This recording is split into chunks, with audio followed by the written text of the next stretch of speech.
All right, today with me I have Lieutenant Colonel A. She has agreed to participate in my study, Laughing Through the Ranks. So again, ma'am, thank you very much for your willingness to participate in this. I do appreciate it. So with that, we are going to jump right into our 15 questions here, starting with number 1. So ma'am, in your own words, what is the intended meaning of productive humor? And can you provide me an example of a time you've seen productive humor used in a workplace?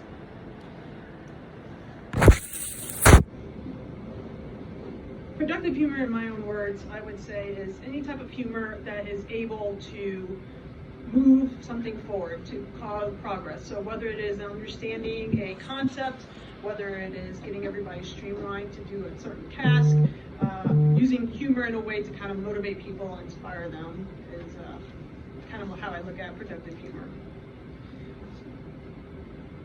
What is it about, and this isn't in the questions here, but just on that token, I mean, is it, you say it kind of helps move an organization, helps move a group toward an assigned task? Is that because, I mean, is it easing tension for the group, or I guess what is it about humor that helps you do that? It is easing tension, and also kind of a general reminder that we're all in this together. If we get a hard task, a difficult task, or something that we are not too thrilled about, by breaking the ice with having some sort of humor to get things started, kind of makes everybody more amenable to whatever you need to get done. Kind of lightens the mood. It does. Makes time go by faster for sure. Yes, ma'am. Alrighty, we'll jump to question number 2. So, have you ever implemented humor within a small group and have it not work? And if so, would you mind sharing the story? Yes, I have. There are a couple of times when I guess what I find to be humorous may not necessarily be as humorous to other individuals. One instance was back at Base X. We were all stuck together, kind of, it was a late night, about 2,300 hours, we were still out on site, and I had my music mix on. And I'm in the car with a couple of senior NCOs, and all of a sudden, Miss New Booty came on.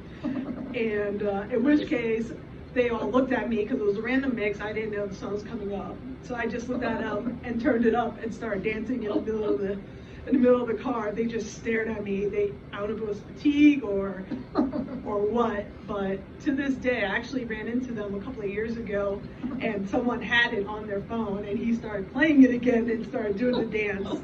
So initially it didn't work, but as time progressed, it was one of those triggers that they remembered me by.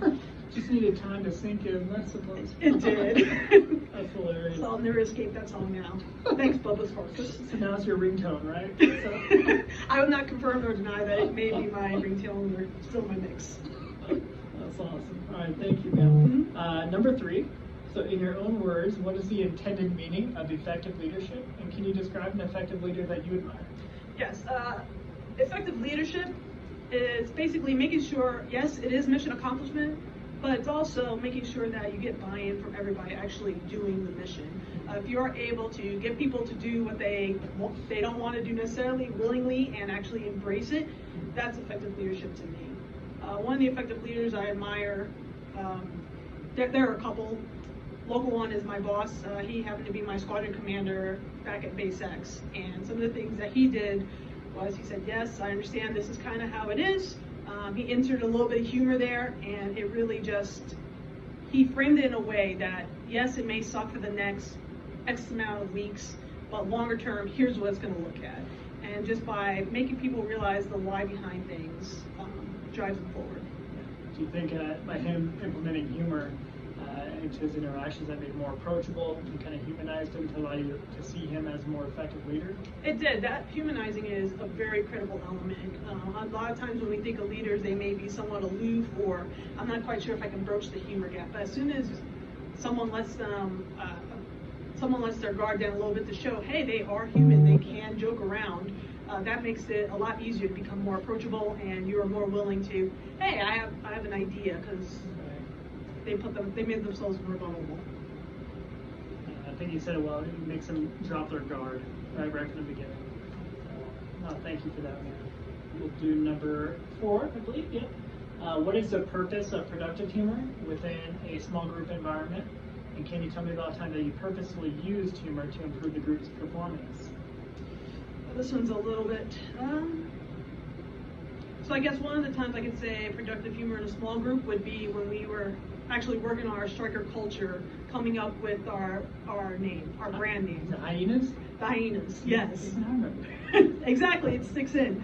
So initially, just had a wonderful group just all come together and brainstorm on our big board out there of some ideas. And some of the suggestions that came up, one individual in particular, he knew his lizards a little bit too well. So he's like, we should be the chameleons. We should be, someone else threw rattlesnakes, someone threw Poseidon and all this. And one of the humor is we were going through the list and it's like, really? Well, okay, if we say we are the chameleons, great. That means we hide. We don't do anything effective. So are we saying blend in, we adapt? What are you trying to get at that? Someone mentioned, I'm drawing a blank here.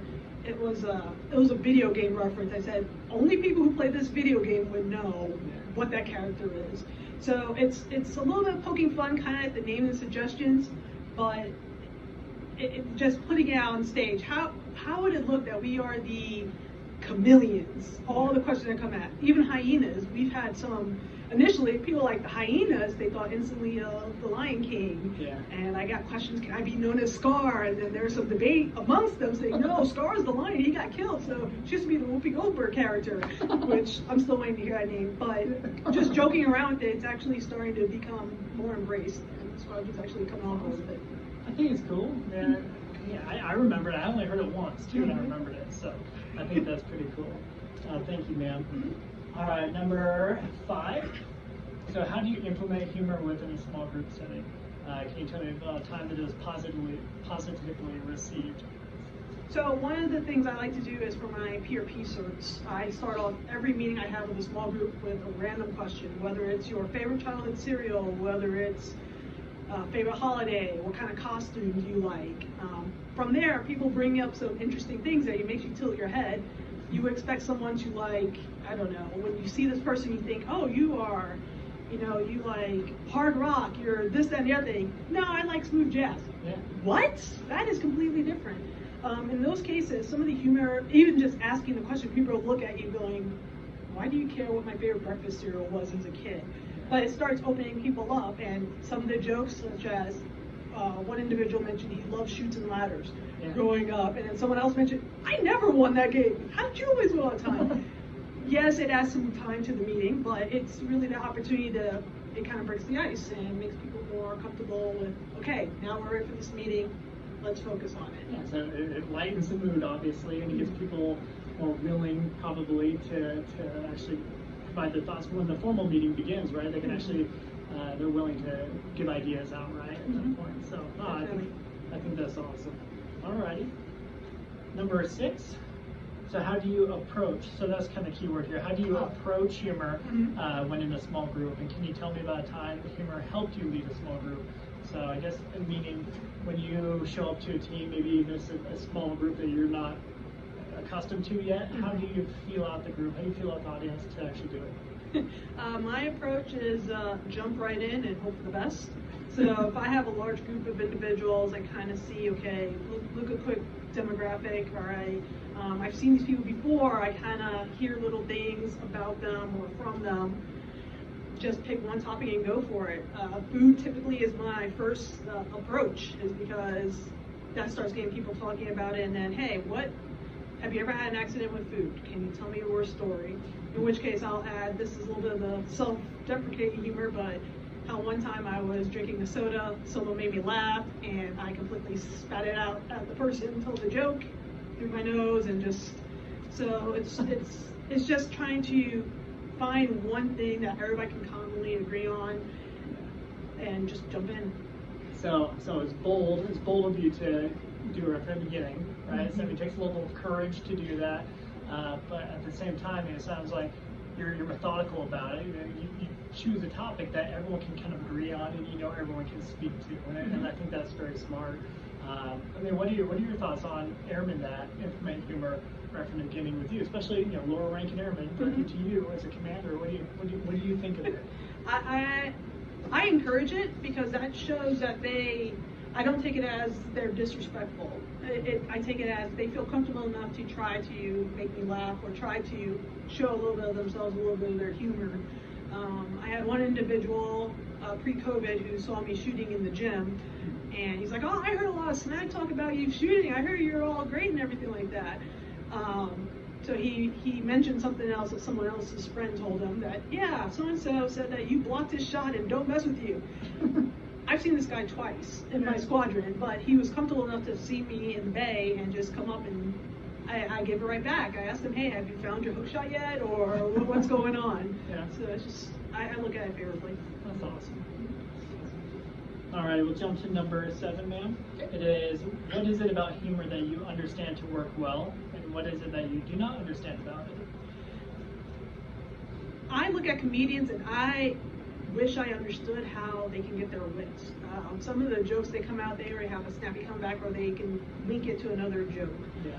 So I know with things that work well is trying to find common things that everybody, you can gauge if they all feel the same way about something. So whether it is slapstick comedy, there's a TV show, a Japanese game show, and there's this large ball coming down a mountain. I can't remember the name of the game. Oh, I know what you're talking about, yeah. Exactly, and if you start talking about that, "Oh, that was awesome, did you see that guy fly?" And it just kind of starts going from there of slapstick humor, but you start linking that with movies. So if you can just find something kind of common ground, you can just build off of there and keep it going. Yeah. Things that I do not understand about it is, I guess it's kind of delivery. Sometimes I'll have a joke, I'll give a horrible pirate dad joke, and occasionally they'll work, sometimes they don't. And I think that's just understanding your audience, and it's very hard to understand everything that works for everybody. So you kind of just go for it, and good luck. Yeah, and I feel like that's why, that's a driving reason, in my opinion, why humor is so, taboo is not the right word, but it's so difficult for people to broach, just because, it is so subjective, right? I mean, people have such different views on it, where you just don't know what's going to work with somebody. It can totally fall flat with somebody else, or even potentially, offend somebody else. So, you never really know, but, that's why you said, starting with food, a very safe pick, and you mentioned self-deprecating humor as a kind of a go-to. Always safe, because the only person to get offended is yourself at that point. So, no, I appreciate that. Do you think, kind of on that coin, it's not the questions here, you're making me think, being in the military, are we forced to kind of walk a finer line compared to a Fortune 500 company, do you think, just by being the nature of the organizations that we are part of? I believe we are. Again, the biggest thing is you don't want to offend anybody. Even if you're trying to do it with humor, best of intent, you run that risk of offending somebody. So you need to be a little bit more cautious, a little bit careful. You have to have a wide range of different types of humor.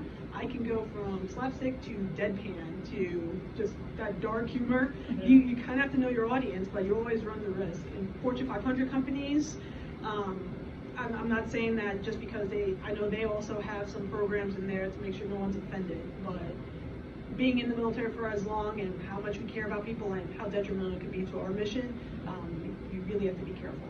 Yes, ma'am. Yes, ma'am. So would you say there's high risk with implementing humor, right? But also high reward if you do it right and it's done properly. And it's kind of, I don't know, both the best of both worlds. So we'll go to question, I believe we're on number 8 now. So how does the implementation of humor influence your effectiveness as a leader? Again, it breaks down the barriers. In our striker culture meetings, one of the members of the committee, the airman committee, came up and asked me to show a little bit more of myself. Apparently I didn't recognize this, but at ALS graduation, when the food comes out, we talked about food. Yes, everything's about food with me apparently. How with the different ALS graduations, there are different types of food. So they were in a separate table from where I was sitting, but they were watching my reactions to the food, and I caught them looking at me. So I either gave a thumbs up or shook my head, or no. Exactly, a no. And I didn't realize that at the time that I did that had such an impact until about 2 months ago, or actually a month and a half ago. It was brought back up saying, hey ma'am, show a little bit more of yourselves. That little thing showed that you're human. Yeah. So I think if I'm able to actually be able to make light, not say make light of all the situations. Obviously what we do is very serious, dangerous, day in and day out. But there's a way I implement humor, whether it's talking about food, whether it's talking to one of my squadron members who is a musician and just asking certain questions of, oh, I heard there's a sale for new guitars. Are you going to get one? Just randomly because they haven't played in a while or something. Just trying to find those little sparks. Just showing more of yourself, showing again the human side of yourself, where they can find you more relatable. It sounds like. So. And also helps with memory. It triggers memory with certain individuals that I know, hey, this person always has this one issue. Right. So we build a rapport with the humor, and then that lets me know, hey, there are other things I can talk to them about, and they like their recognition. And they're going to feel more open with those conversations because you've shown that you're willing to kind of make light of a matter, right? Yes. So that's awesome. Okay. All right, we'll jump to number 9. So what is it about humor that adds to or takes away from small group team dynamics? Can you tell me about a time that you've seen humor add to or take away from small group team dynamics? I know throughout this interview we've been talking about humor kind of helping steer the small groups. It's all about timing. That's the biggest thing. If we are in a crisis situation and there are a lot of knowns or it's a bad situation all around, injecting humor at that point probably is not a good idea, and that can bring down some of the team. It'll show that as a leader you're not fully engaged or you don't understand what's going on. Yeah. Also, it can also pretty much put a damper on the situation going on, like, oh, it must not be that important because here the commander is joking around with it or something. Right. So those are kind of, just depends on the timing of it. Like I've mentioned throughout, I've seen it add to the small team dynamics, but thankfully when we get down to business, we get down to business. So I haven't seen so much as humor being injected where it's not supposed to be. Right. So the time and the place is important.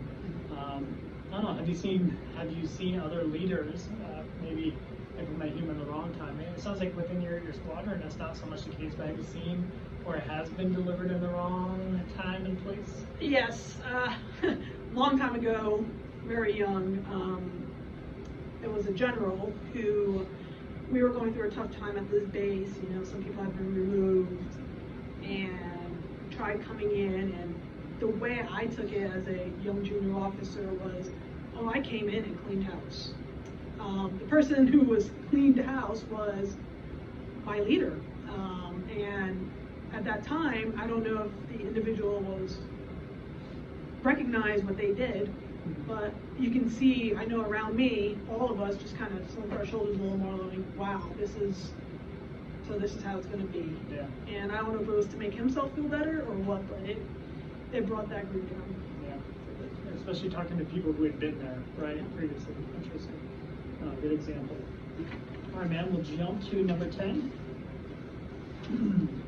So are you more likely to follow a leader who makes you laugh, and if so, why? Absolutely. Just how growing up in the ranks, you look for those leaders you want to emulate. So I've had the privilege of working with several leaders, mentors, and now friends who used humor to bring you along. I would absolutely, without a heartbeat, follow an officer who makes me laugh. The thing I find so interesting about, really just the few interviews I have done, and you might be able to relate to this or know someone who has similar stories, but already so far I've heard stories of officers who have, from a deployed location, in like the seemingly worst possible situation. For instance, one of them was they were getting mortared at their assignment or their base out there, but they weren't hitting the installation, but they could hear them coming in, and they're all taking cover, but they're laughing and joking about like their poor aim and stuff like that. Like honestly, it's not something normally you would think to joke about, but in that moment it brought them together, which is kind of fascinating, right? Probably the most extreme example of it. But mean, like, I guess as far as being in the military, have you seen anything like that or heard anything like that where? I have. Being in this career field, we always say, yes, we have our parts, we can do everything we want, but the weapon system gets a vote. So it comes to a point where, it's a snafu, situation normal, all. You start having to laugh about some of the things that happen with the weapon system, or you can tell people to do a certain thing, don't do this, do X, Y, and Z, and they still go and do it. It's like, you can't make this insert expletive here up. Yeah. And it's just, after a while, if there's so much going on that you have to use humor as a release. Yeah. So I have taken part in that, and I've seen it. Yeah, no, I'd imagine especially in your career field makes total sense. So that's awesome. All right, man, we'll jump to number 11. Okay. So what can you learn about someone based solely off their sense of humor? From their sense of humor, you can tell if someone is willing to be vulnerable, their type of humor. Are they going to be standoffish? Are they going to be more approachable? Do they have humor? Are they witty? You can tell by the type of humor they use. Okay, do they give a lot of quote unquote dad jokes? Do they give dry humor? Do they use slapstick? What kind? How do they express themselves? And you can tell a lot by just listening. So would you say it's a big piece of their personality? Yes. So I would. So I'm going to jump to question number 13, just off what you just told me there. Okay. Number 13 is, you mentioned shows how witty they are. So how does humor reflect one's intelligence, and can you describe someone that you admire that's both intelligent and funny? Humor reflecting someone's intelligence, it goes to a level of humor. There are some jokes that come out that you have to be able to understand a lot of it. If you're building a longer joke, not just a quick, hey, why did the dog cross the road to get to the other side, or whatever, but an actual complex joke that tells a story, some of it might fall on some people as, I don't get it. Meanwhile, other people can be dying laughing. So depending on the level of intelligence, you may or may not get the joke. So that's a good gauge. As far as someone admiring who's both intelligent and funny, former President Obama, you can hear it in the press conferences, you can hear it whenever he gives his speeches. Some of the things he'll just come out, it's a serious topic, yet he comes out and makes you laugh, going, wow, such high level, I aspire to do that one day. But that's pretty amazing. No, I think great example. I mean, you mentioned it earlier too, when it comes to the ability to be able to connect the topic at hand, and I try to draw some humorous tone to it as being like a difficult factor. So I mean, would you say that intelligent folks are able to draw that connection a little bit faster, like, yes, in a conversation? Definitely. I know it comes back like to the comedians. Comedians are some of the most intelligent people here. The fact that they can take any wide range of topics and just link everything together. Yeah. I had the pleasure of watching two of the individuals from Whose Line Is It Anyway perform in Laramie a couple of years ago, and they just took inputs from the audience and made this long-running joke to incorporate, and there are some wacky out there terms like Vitaboo. Yeah. Unless you're from Wyoming, in this part you don't know what Vitaboo is, but they were able to link all of that together and create this whole story. That's crazy. That was humorous. Off the cuff. Off the cuff. There was no prep, no slides, just picked from the audience, and Yeah. it was pretty amazing. I think Colonel Benetti does that well during like the staff meetings. He'll manage to tie in whatever we're talking about and try to make fun light of it. So I think I've seen him do that. And he's done it Facebook Live. He's able to take some Yeah. insults and turn it around and give him back his humor. Yeah. So that shows his versatility as well. Absolutely, yes, ma'am. All right, we'll jump back to number 12. Okay. So what can you tell me, or can you tell me about a time your use of humor influenced a small group setting? Now you I can think of a couple of times. During commanders calls or anything like that with your... Commanders calls, in processing briefings. Again, in processing briefings, this is the first time that I'm actually sitting down with the new people. Yeah. I'll see them in the bay, I'll see them in the shop, but to have that dedicated piece of time to talk to a small group of newcomers, to try to make light of it, say, yes, we're going to cover some slides, obviously here are the important things, but even in my slideshow presentations, I'll put little quirky mad faces or just things that'll stick out that people know, hey, here are my red lines. Here they are, and here's like an angry red face that sticks out, or a don't do it, or someone doing like this, shaking their finger. Just being able to add some levels of humor, even joking around, again, to that self-deprecating humor.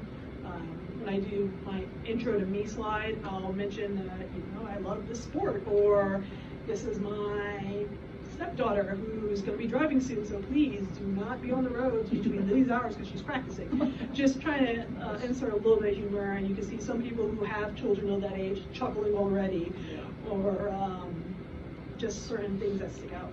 Yeah, I think, really what you're doing sounds like you're just putting your own personality into your slides and your intro briefings. And I know you've heard this a million times, man, at this point in your career, but just, airmen they're wicked smart, right? I mean, they can see, they'll be able to see in a minute if you're not being your authentic self, right? So I think, by being able to implement some humor within whatever your briefings, whatever you're doing, it shows quickly, like, hey, they're willing to show us who they really are. And they'll also know the contrary, of course, if you're forcing it, and it's just not who you are. So, would you agree with that? I completely agree with that. Before I took command, that was one of the things they told me, just be yourself. We're hearing a lot now, authentic leadership, authentic leadership. Yeah.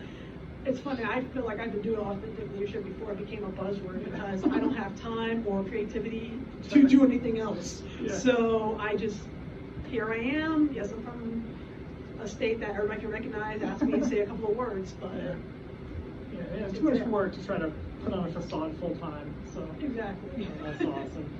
All right, ma'am. Well, we're going to jump to this. Is the last formal question before I kind of open it up to you. So number 14, can you tell me about a time that you used or have seen humor unify a team, and have you seen it hurt a team?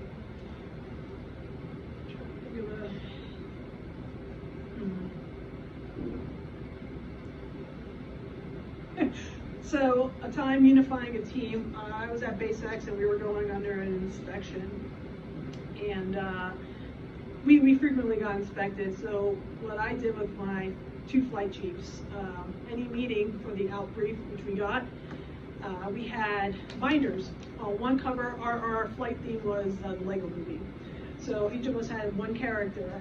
If it was face up, you see the happy Emmett, thumbs up, everything's great. On the backside, you see Emmett panicking or whatever.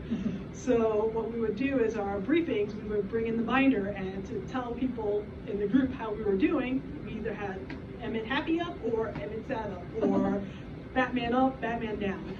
So obviously it was an intense inspection, but we had that humor, just letting people know, okay, everything's fine, or we're going to be talking a little bit later. So it was something small. And then throughout our prep for certain actions we were going to do, we would blast "Everything is Awesome" in the halls of our building because we were separated. Great song. It is. I still listen to it maybe once or twice after missing booty. It's your text tone for the other one, huh? Yeah, exactly. So just being able to find something witty, and the fact that we're grown adults playing "Everything is Awesome," it helps. Yeah, that just makes me think. I'm not gonna botch it, but the old saying of people will often forget what you say, but they don't forget how you made them feel, right? So that kind of makes me think about that. The fact that you guys are willing to kind of go the extra mile and play that, it makes people feel good, right? Regardless of if it's silly or not, everyone's gonna feel good hearing it. So. All right, ma'am. Well, I will leave you with the last question here. So, is there anything that you would like to add on the topics of humor and leadership? I think you really do need a form of humor to be a good leader. Just being able to laugh at yourself and to reveal that part to someone else shows them that you're willing to be vulnerable. We ask so much of our airmen. We ask with intrusive leadership, we're asking them all these questions, we're asking them to do a job far away, we're asking them to put up with weather and things like that. You need to be able to show a little bit of yourself, and humor is the best way to do it if done correctly. Obviously, if it offends or if it goes down it, everyone on my squad knows, hey, if it offends you, speak up. Yeah. Either the person doesn't know, or if it's intentional, then we'll handle it. Yeah. But I think it is definitely necessary, because these individuals, whether it's young CGOs, whether it's young airmen, they're going to grow up and replace us. And these are the stories that when they're sitting down as a commander asking, would you follow leader makes you laugh, they may be able to one day reflect, oh yeah, I had this crazy commander who saying everything is awesome one day. And that just carries on and shows that they can be vulnerable and be good leaders. I think you said it very well. I mean, we ask so much of them all the time, ask them to leave their homes, travel states away, sometimes countries away, right? The least we can do is be an open book to them to some degree and show that we're vulnerable. So I think you said that really well. All right, ma'am. Well, I think that's a wrap. Thank you very much. I really do appreciate this. Thank you.